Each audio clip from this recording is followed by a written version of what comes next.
Hey everyone, and welcome to your Science News Briefing. Today, we're looking at a planet really feeling the heat, a huge moment for our oceans, and a big push to build trust in our most powerful new technologies. So let's jump right in. Coming up, we're starting with the latest on our planet's fever. Then, we'll dive into a story of two waters, one of protection and one of crisis. We're also heading to space for an early return from the ISS, checking out a world first for restoring vision, and finally, looking at the quest to make sure we can trust AI.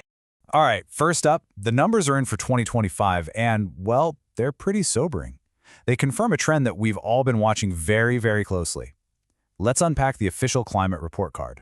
So, it's official. Scientists have now confirmed that 2025 has ranked as one of the top 3 hottest years ever recorded, basically right up there with 2023. But, whether it's number 2 or number 3 doesn't really matter. The message from the data is crystal clear. Our planet's warming trend is not slowing down. Now here's what makes this really stand out. This record heat happened during a La Niña weather pattern. That's a natural cycle in the Pacific that usually has a cooling effect on the whole planet. So for global temperatures to still hit nearly 1.4 degrees Celsius above pre-industrial levels, that means the warming from greenhouse gases just completely steamrolled that natural cooling influence. And look, this isn't just some abstract number. It has real, cascading consequences all over the globe. The world's oceans soaked up a record-breaking amount of heat, which is basically jet fuel for more intense and unpredictable weather. We saw this play out with devastating wildfires across both Australia and Argentina. At the same time, we got reports that parts of the Himalayas were snowless for the first time in decades. All of this adds up to a cumulative effect. Our planet's total ice loss has, once again, hit a new record high. So, from the planet's heat, we move to our water. And this next story is really a tale of two extremes, taking us from a landmark moment of protection for our oceans to a devastating crisis unfolding on land. Today is a genuinely historic day for marine conservation. After almost 20 years of really difficult negotiations, the High Seas Treaty is officially in force. This thing is a game changer. It's an international agreement designed to protect marine life in the vast parts of the ocean that are beyond any one country's control. And we're talking about more than 2/3 of the world's oceans here. But as the world celebrates this incredible, hard-won victory for the oceans, a heartbreakingly different story is unfolding in southern Africa. Communities there are battling some of the worst flooding seen in decades. It is such a stark reminder of how deeply interconnected our planet's systems really are. Just to give you a sense of the sheer scale of this crisis, take a look at these numbers from South Africa's Limpopo province. The rainfall has been so relentless that it's pushed major dams way beyond their limits. The Nsami Dam is at 128% capacity. Tsanen is at 108%.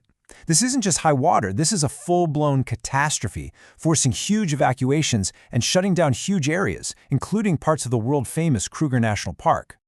All right, let's shift our gaze now from Earth up to orbit. We're turning to the latest news from the International Space Station, and it involves the return of SpaceX's Crew 11. The Crew 11 mission was a really busy and significant one. After they launched last August, the crew got to celebrate a huge milestone in November, a full quarter-century of people living and working continuously on the ISS. Their mission wrapped up just this week with a flawless splashdown in the Pacific. Now, you might have heard, they did come back about a month ahead of schedule. That was due to a medical issue with one of the crew members. Of course, the specific details are being kept private, but NASA has confirmed that the astronaut is in stable condition. In fact, NASA is actually framing this as a success, a real-world test of their ability to bring astronauts home safely and quickly if something goes wrong. And even with that shortened stay, their scientific output was just immense. The crew managed to complete over 140 experiments during their 167 days up there. That's critical research that's helping us figure out how to live and work off-planet as we get ready for those next giant leaps to the moon and eventually Mars. Okay, now for some truly fantastic news from the world of medicine. Researchers over in the United Kingdom have just announced a major breakthrough that offers brand new hope for people at risk of losing their sight. They're calling this a world-first treatment for a condition called chronic structural hypotony. Now, in simple terms, this is a really serious problem where the eye can't maintain its normal pressure. It gets too soft, and that can lead to someone slowly losing their vision. This new approach could be a total game-changer for how it's treated. And get this, the initial results are nothing short of incredible. In the very first study on humans, the new treatment successfully restored sight in 87.5% of the eyes that were treated. I mean, wow, that is a phenomenal success rate that could have life-changing results for patients all over the world. And for our final story, we're looking at that critical spot where cutting-edge tech meets national security. It's all about how intelligence agencies are racing to keep up with the incredible advance of artificial intelligence. So here's the billion-dollar question they're all wrestling with.